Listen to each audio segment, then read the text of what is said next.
What up, YouTube?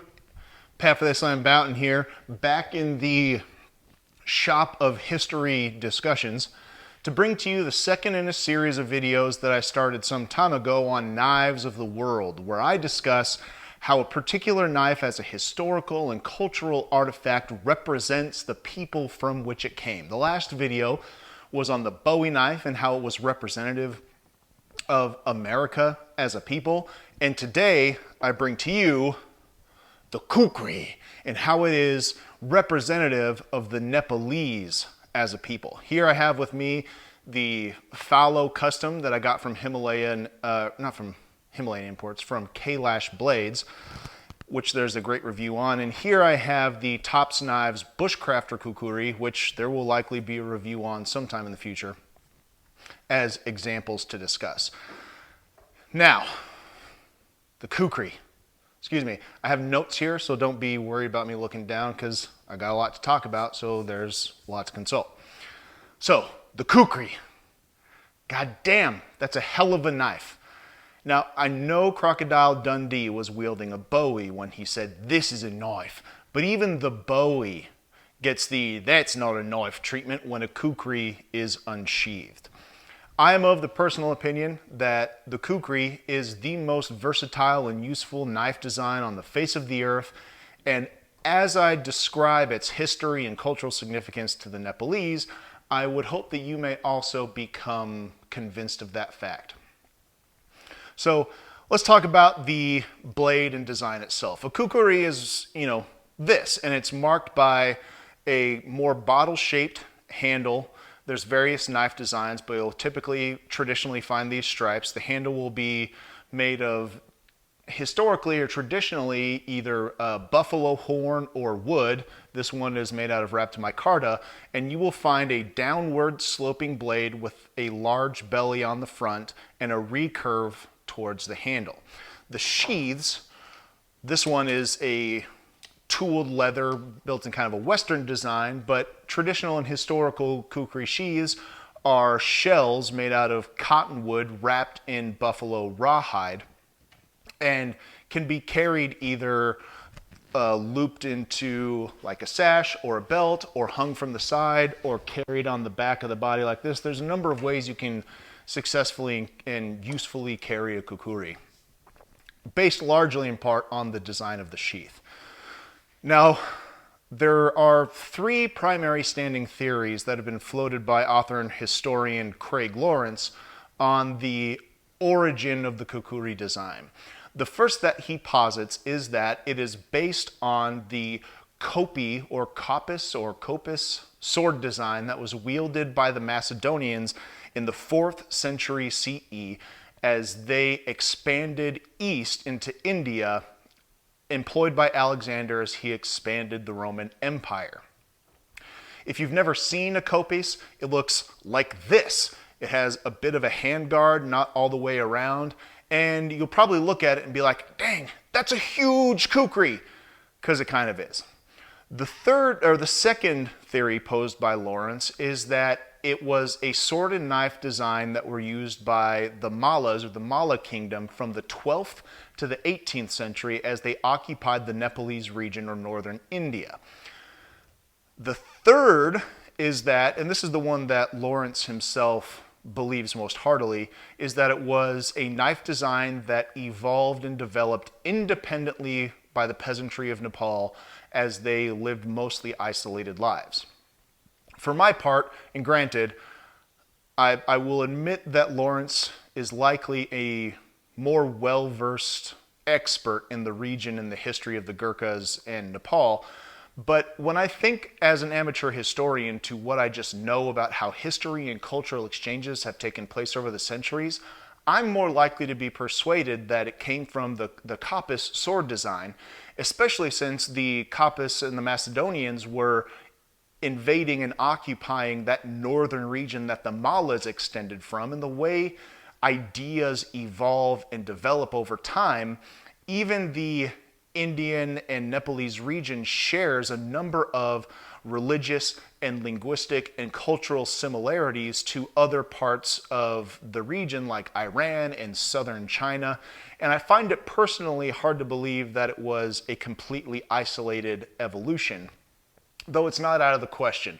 But I'm more likely to buy the idea that it was a continued evolution that was introduced possibly through the Mallas from the Macedonians or directly from the Macedonians 1600 years ago, and then the Nepalese themselves over this time augmented the design and changed it to their own personal purposes, which I'll actually get to in just a little bit. And it's worth also considering because even the Bowie knife, as American as it really is, shares in its origins French butcher knife designs. It was augmented and turned into something truly American by Americans, and so it's no source of shame necessarily to say that someone else's sword turned into a truly meaningful Nepalese knife. Now, the blade itself rose to international fame through the Gurkha warriors through their participation on behalf of the Royal Crown in England during World War I and World War II. They were making a pretty good name for themselves being conscripts of the British Army before that, but it was in those major worldwide conflicts that the Gurkhas solidified themselves in world histories as one of, if not the most feared, creative, successful, and imaginative warrior groups on the history of the planet. And they came that way, they turned into that for a particular reason. Now, a little bit on the history of the Gurkhas themselves. The Gurkha warriors, as they were known then, G-O-R, not G-U-R as we call them today, were kind of united and brought together by the Gurkha king Prithvi Narayan. Where did that name go? Prithvi Narayan Shah. There it is. So Prithvi Narayan Shah put forth great efforts to unify the tribes and sections of Nepal and try to expand the Nepalese kingdom into one powerhouse in the region. They invaded across the Himalayas into Tibet, where the warriors encountered Chinese resistance. The Tibetans said, "Hey China, come help us out. We're totally getting hammered by the Nepalese."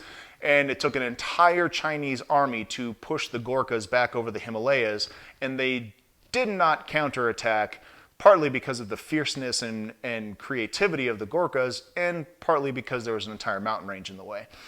They then proceeded to invade west and south into India, where they garnered the attention of the Honorable East India Trading Company. Now, honorable is not necessarily an adjective I would ascribe to the East India Trading Company, but it is literally part of the name. They are the Honorable East India Trading Company. As they were garnering the attention, the British-owned East India Trading Company thought, that's a problem for our profits. So they gathered together an army of conscripts and British soldiers and headed north to deal with these pesca Gurkhas. Upon entering conflict with the Gurkhas, they discovered themselves, despite being numerically superior, materially superior, they had more men, they had more weapons, they had more supplies, thoroughly outmaneuvered in almost every battle by the Gurkhas.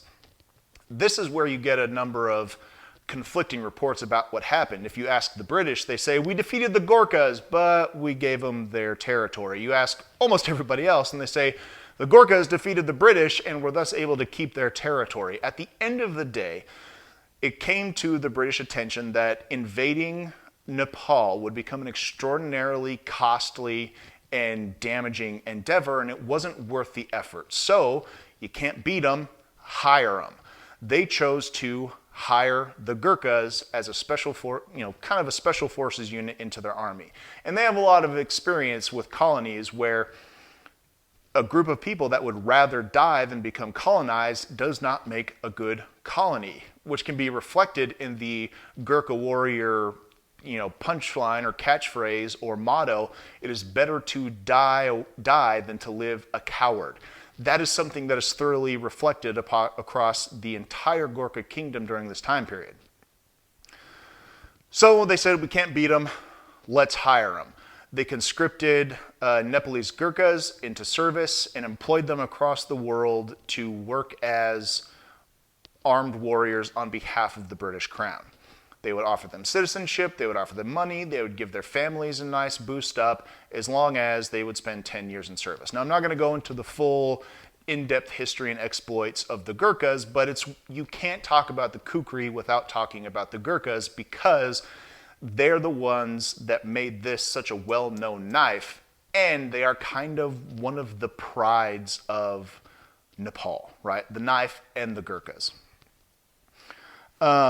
No, so it became famous as a weapon, but this knife is so much more than a weapon itself. Because this was kind of a ubiquitous, well, more or less ubiquitous tool across the kingdom of Nepal and the Gurkha kingdom, it was used in all kinds of manner. There are a few different categories and styles that the Kukri falls into, but across all of them, it is the same exact unique shape. And I like to think that, and this is me speculating, but a lot of the designs of the Kukri, and when I say designs of the Kukri, they're slightly augmented, it's almost entirely the same shape, have been developed and put together based on the need of the people at the time. You have regions in Nepal, like Bhojpur or Angola, where historically it was a more heavily and densely wooded region, and the styles of knives that came out of that region of Nepal have thicker spines, they're a little shorter, they have heavier bellies, and they're fantastic for heavy wood processing, digging, and heavy work. And then you have other regions of Nepal like Chitlang or Dangkuta, where you have slightly longer, slimmer, broader bellied knives that are excellent for the slightly less dense, more leafy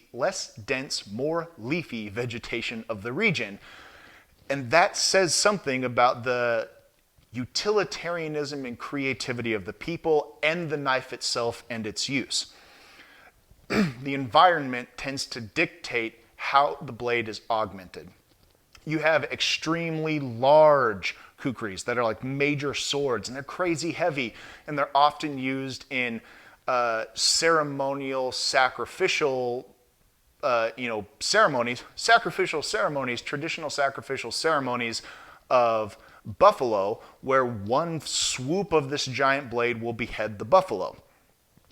Then you find much shorter blades, around 6 inches, one of which is the biltong kukri that was made famous in its own right in Africa, of all places, where the Africans discovered that this kukri was awesome for butchering meat, and the butchers who created a type of slim, dried meat, or basically jerky, called biltong, asked them to make a much smaller kukri perfect for the use.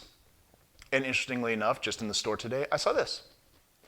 So there's some fascinating connections across time and history of this blade and its shape and its design. And even just beyond the uses of the knife, the way in which the knives are created. I mentioned the handle materials, wood or horn, the sheath materials, buffalo, wood, were materials that were harvested out of need from the environment in which it was created. The blades themselves started from steel and iron that was mined and smelted and processed out of the landside and landscape itself. And they range from those kinds of materials all the way to salvaged leaf springs out of derelict vehicles. And the creativity of the Nepalese people lead them to need a knife conducive to creativity, and they will figure out the most effective ways from whatever they can to create this particular knife. And it's worth considering too that this kind of creativity and resourcefulness that I'm describing is heavily attributed to the Gurkhas by the British, but it is one of those characteristics that I think you can fairly attribute to the entire nation, because we're talking about a nation that is extraordinarily impoverished. And you typically find remarkable levels of resourcefulness and creativity out of highly impoverished peoples. And ways you can think about that is even in our today, when you think of like, oh, there's the Mexican snowplow, filthy Mexicans. No, what they did is they didn't have the money for a snowplow, so they found a door they didn't use anymore and a chain, and they wrapped it to a truck.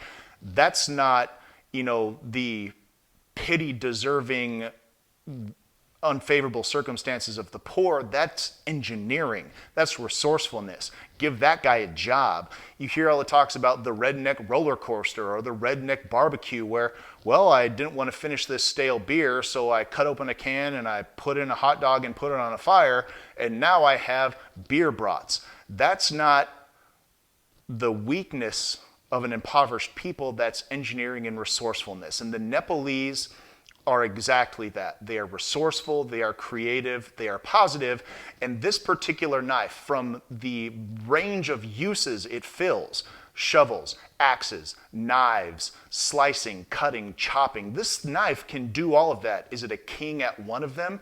No. Is it capable of all of them? Yes. And when you need all of those but can only afford one, what do? You make something that can do all of those things. And to me, that is such a brilliant and beautiful aspect of the Kukri and Nepal. To me, it is an attribute that is worth applauding and mimicking in all of our lives, which is why, in my view, not only is the Kukri a perfect cultural and historical artifact representing the Nepalese people, it is also the most brilliant knife design on the face of the earth. And I hope today I laid out enough of an argument for you to believe that yourself. Remember, if you like what we do, check out our Patreon, make sure to subscribe, make sure to like, make sure to share, and whatever you do for this land, remember, you do for everybody. Godspeed. Don't get eaten by a bear.